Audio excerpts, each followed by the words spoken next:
Now, the key blow to all of this, the thing that finally blew this all out into the open, was this February 26, 2023 report in the Wall Street Journal that reported that very significant components of the US government, in particular the Department of Energy and the FBI, have now concluded that the lab leak theory not only is viable, but is the more likely one. We went over this article, I'm sure you've seen it and heard it, but this is an extraordinary development, given that it is now the government itself that says that the theory they succeeded in marginalizing and banning at Dr. Fauci's insistence is in fact not debunked at all, but according to key scientists, the most likely explanation.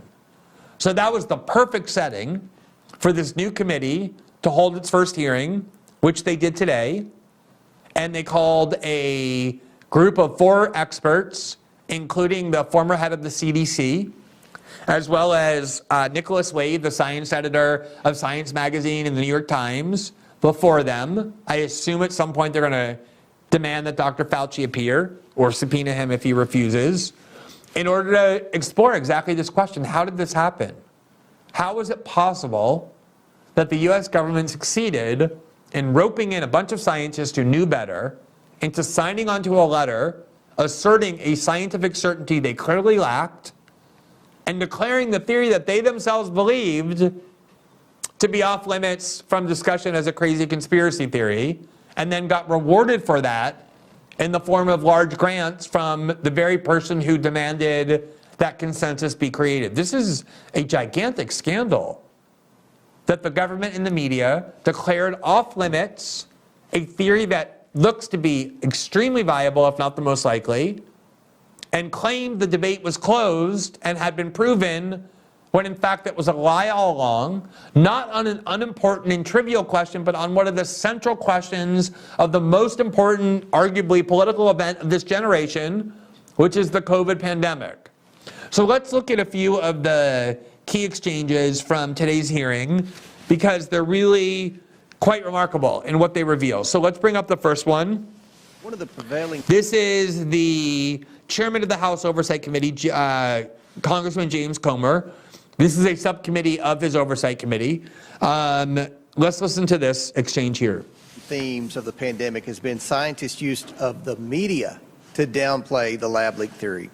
Mr. Wade, in your career you worked at Nature Magazine, Science Magazine, and the New York Times. Would you agree that the scientific establishment used the media to downplay the lab leak theory? Michael. That's a complicated issue, Mr. Comer. I think the media was used. It was used in this particular campaign to establish the natural origin theory. The scientific community is very afraid to speak up on political issues, and I think the reason is that the government grants are handed out through this system of peer review committees, right. And so you don't want any single scientist on your peer review committee to vote against you. Therefore, because you won't get your grant, it's so competitive. So therefore, scientists are very reluctant to say anything that is politically divisive or might turn other scientists off against them. That's a pretty damning admission, even though he was very reluctant to make it.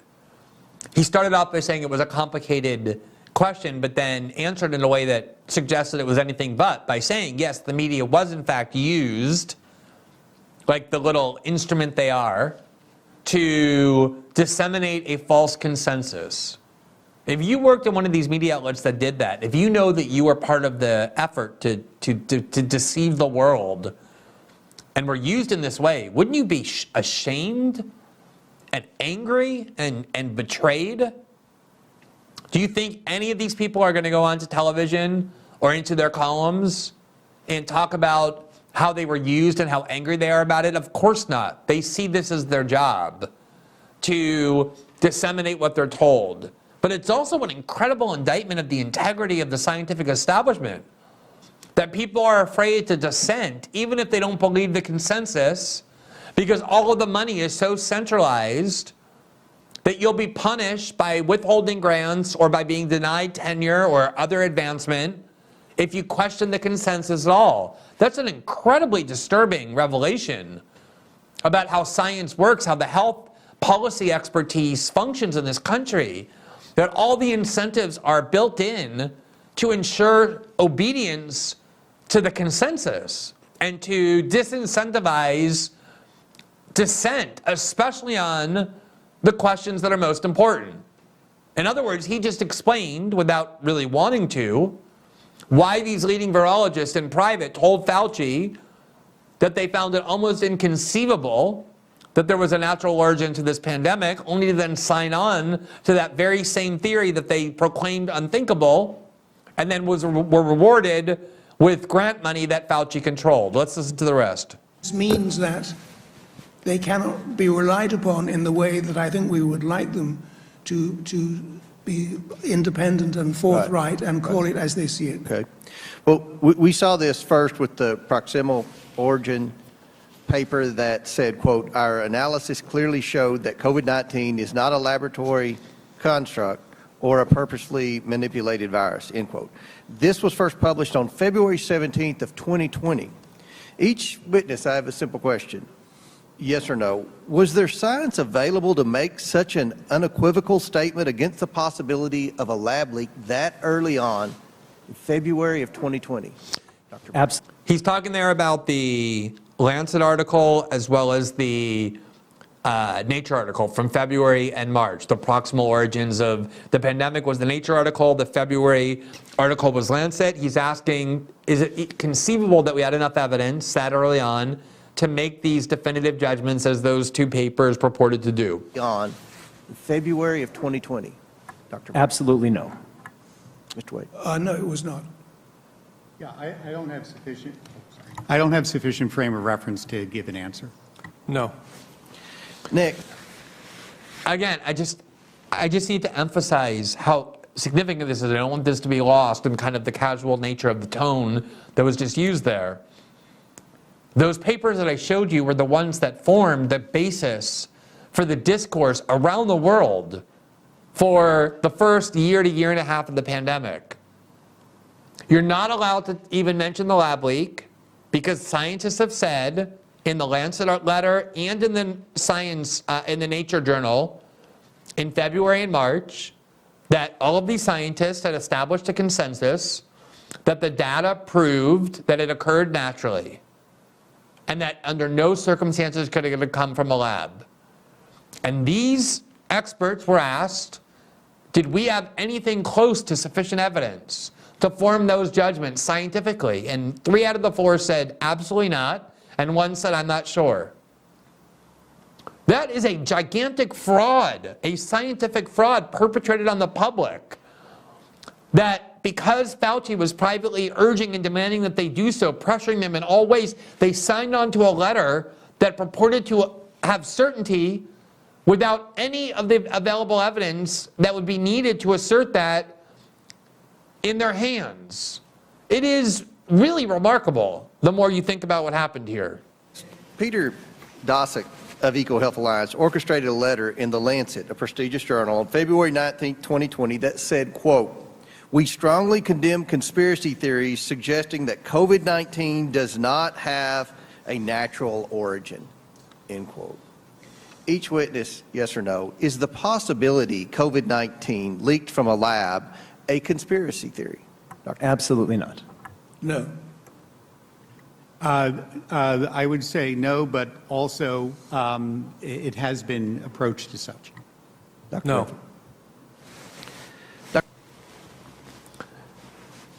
I mean, someone should have to pay for this, shouldn't they? I mean, this is what we were told over and over, was that it is a deranged conspiracy theory to suggest that the coronavirus may have leaked from the Wuhan Institute of Virology. And then all the adjacent questions that naturally emerge from that, such as whether that took place because of the manipulation of the virus to make it more dangerous to humans, to make it more susceptible to become a pandemic, whether the United States government paid for that research, whether Dr. Fauci in some way contributed funds directly or indirectly to research of that sort, all while vehemently denying under oath for months that he ever funded gain-of-function research. How it is that Peter Daszak, who absolutely funded that kind of research, or at least research into coronaviruses in this very lab, was able to engineer this incredibly influential letter in Lancet without any disclosure of his overwhelming investment, personal conflict, and having the public believe this. So to watch these witnesses out in the open, and these are not just randomly chosen witnesses, these are the leaders in virology, in the CDC, in science journalism, all affirming these extraordinary revelations.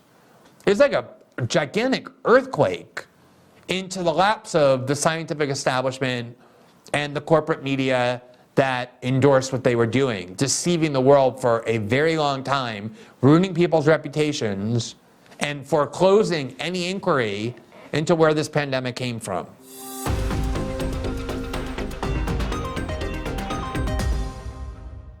Thanks for watching this clip from System Update. Catch our full shows for free, live weekdays at 7 p.m. Eastern on Rumble, and join our locals community at greenwald.locals.com for all of my written journalism, exclusive after-show Q&As, and more.